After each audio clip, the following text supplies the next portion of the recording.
World leaders have called for solidarity to overcome the COVID-19 pandemic, concrete measures to tackle the climate crisis, and commitments to ensure global peace as part of the high-level general debate of the 76th session of the United Nations General Assembly.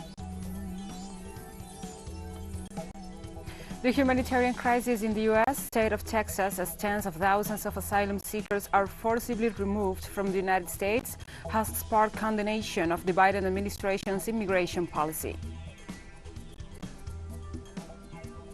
Iranian President Ebrahim Raisi called on world powers to stick to the 2015 nuclear deal with his country on addressing the UN General Assembly.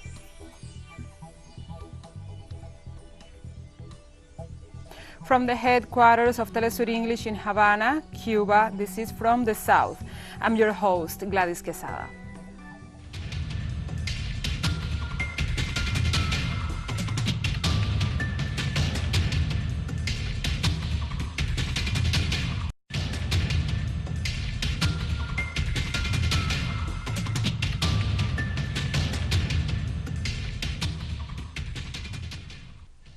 Now we begin with the news. The high-level general debate of the 76th session of the United Nations General Assembly continues this Wednesday. Early on Wednesday, heads of state and other representatives will meet to commemorate the 20th anniversary of the Durban Declaration and Plan of Action, conceived in 2001, aimed at achieving tolerance and respect for diversity. Under the theme, Building Resilience Through Hope to Recover from COVID-19, Rebuild Sustainability, Respond to the Needs of the Planet, Respect the Rights of the People, and Revitalize the United Nations, the 76th General Debate addresses pressing issues affecting the international community, such as the COVID-19 pandemic, vaccination rollout, and preparedness ahead of future health crises. Climate change and action to tackle it are also a key feature of the discussions. On Tuesday, the first day of debates kicked off with UN Secretary General Antonio Guterres sounding the alarm on vaccine inequality, international rivalries that threaten stability, and climate change.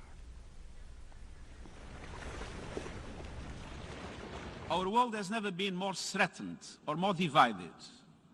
We face the greatest cascade of crises in our lifetimes.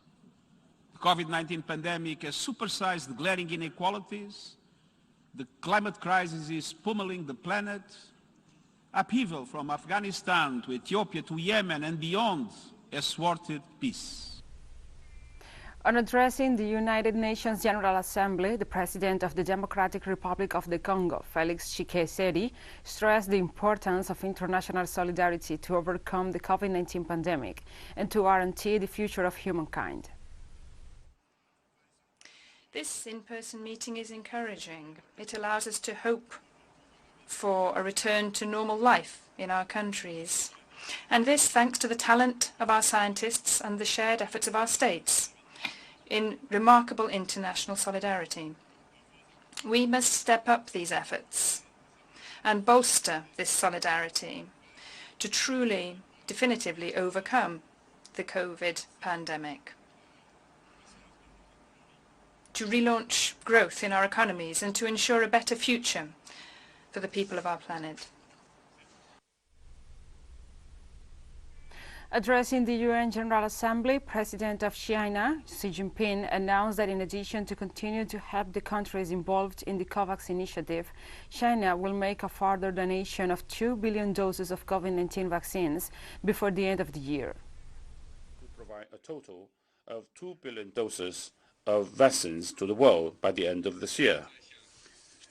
In addition to donating $100 million to COVAX, China will donate 100 million doses of vaccines to other developing countries in the course of this year.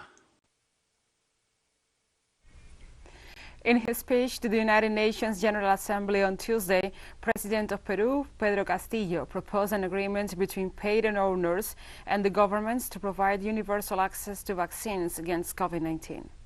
Given that, I want to state on behalf of Peru the signing of a world agreement between heads of state and the owners of patents to guarantee universal access to the vaccine of all inhabitants of the planet without any privileges or discrimination.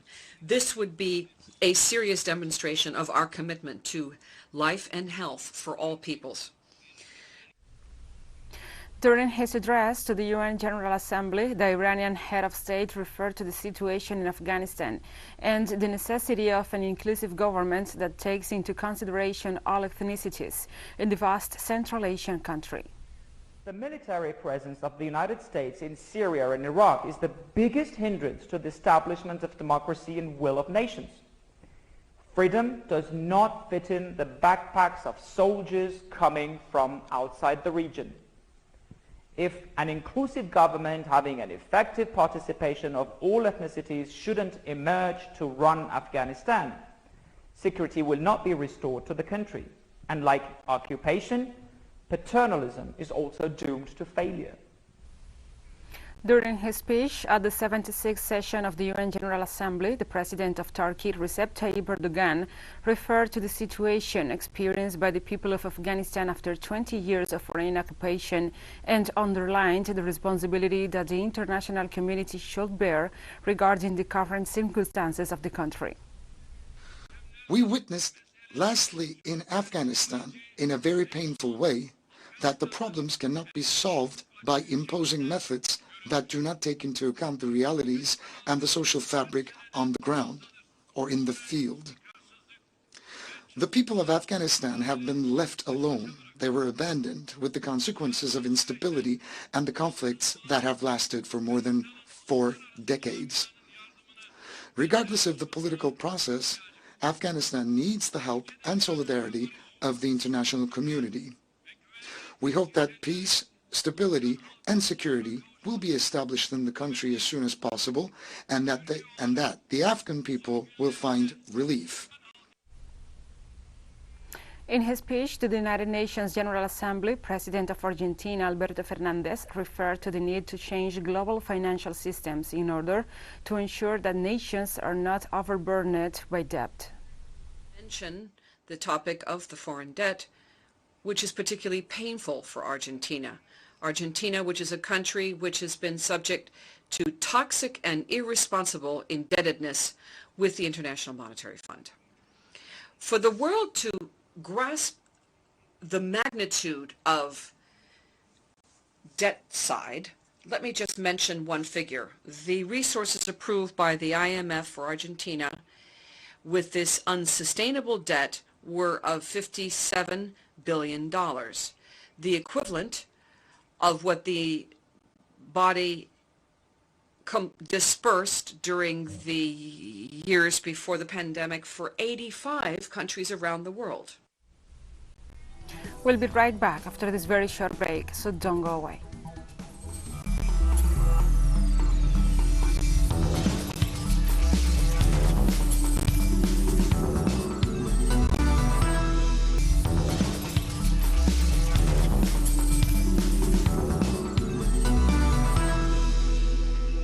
Welcome back to From the South.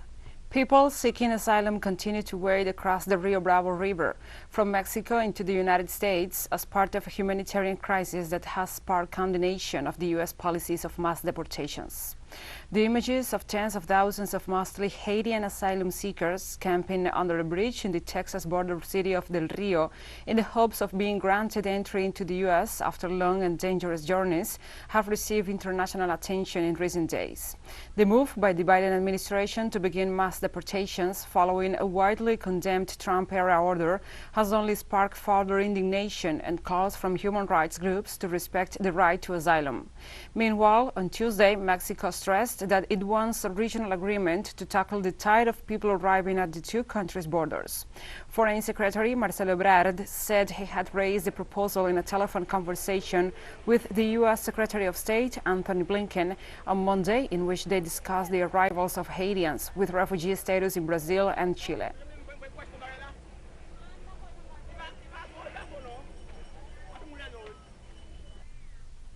On Tuesday, United States Vice President Kamala Harris stated that images which caused a storm on social media of the U.S. border agents on horseback in Texas charging at Haitian asylum seekers with their long reins were horrible. Rights groups have stressed the pictures evoke times when mounted police or prison guards routinely use whips against black Americans, recalling 19th century scenes of the violence of slavery. What I saw depicted about those individuals on horseback treating human beings the way they were is horrible. And I fully support what is happening right now, which is a thorough investigation into exactly what is going on there. But human beings should never be treated that way. And I'm deeply troubled about it. And I'll also be talking with Secretary Mayorkas today about it. And perhaps such images of the lack of human compassion at the U.S. border are unsurprising when listening to Texas State Governor Greg Abbott, who on Tuesday blamed the Biden administration for failing to secure the U.S. border. He also announced the National Guard had created a steel barrier to prevent people from crossing the border, while proudly stressing that asylum seekers were being arrested and jailed. Well, because the Biden administration is doing nothing to secure our border, because the Biden administration has been promoting and allowing open border policies, it has been the state of Texas that had to step up and address this challenge. Texas is taking unprecedented steps. You can see by all of the Texas Department of Public Safety cars, as well as the National Guard vehicles that surround us here, but go for miles on either side of where we are right now. They have created a steel barrier preventing people from being able to cross the border. And that is the state of Texas. We are arresting and jailing anybody who comes across the border illegally and trespasses on private property or on public land. And so it's not the Biden administration catch and release policy. Meanwhile, the Democratic U.S. Senate leader Chuck Schumer urged President Joe Biden to end mass deportations of Haitian asylum seekers, describing the policy as a hateful and xenophobic hangover from the Donald Trump administration. I urge President Biden and Secretary Mayorkas to immediately put a stop to these expulsions and to end this Title 42 policy at our southern border. That we cannot continue these hateful and xenophobic Trump policies that disregard our refugee laws. And finally, on Haiti, Mr. President, we've all seen these horrible images coming from our southern border as Haitian asylum seekers simply looking to escape tyranny and the problems that they have sought have been met at our doorstep with unimaginable dignity. Images of Haitian migrants being hit with whips and other forms of physical violence is completely unacceptable. And we have more stories coming up after this final short break, so stay with us.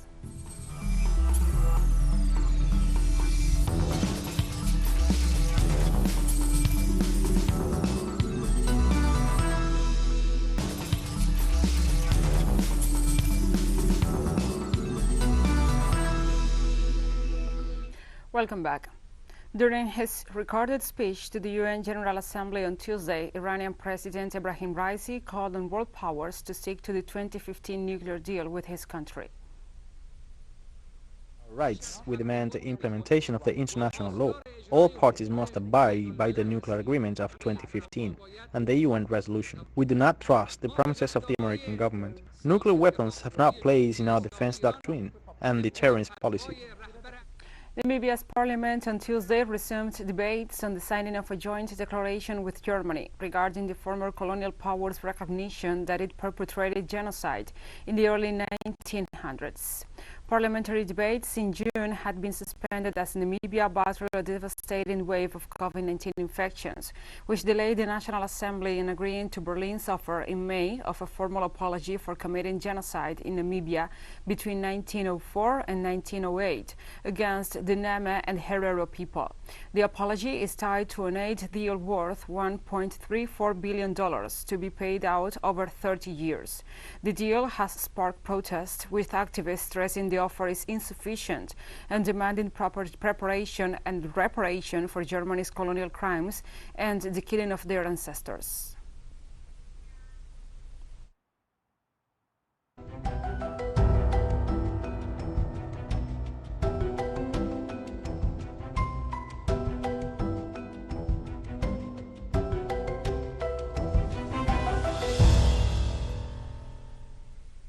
A vast river of molten lava from Canary Islands volcano was ending towards the sea on Tuesday, destroying everything in its path and provoking fears it will generate clouds of toxic gases when it hits the water.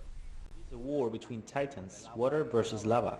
Under such temperature and contrasts, there are very important reactions resulting in the fragmentation of the lava that can make short out like a bullet. We have the example in Hawaii with the Kilauea, where 16 people were injured by the explosion of one of the fragments. A person almost lost her leg. As a result, the zone will be closed, even ships included. Precautions must be taken with the vapors and gases that may result when the lava enters the sea. Carbon dioxide will come out mostly, as well as a sulfur dioxide, which is a component that we are looking at closely because it is a good indicator of volcano activity. We have counted 10,000 tons daily, which is normal for this level of activity, and it indicates to us that the level of the eruption is not going to decrease.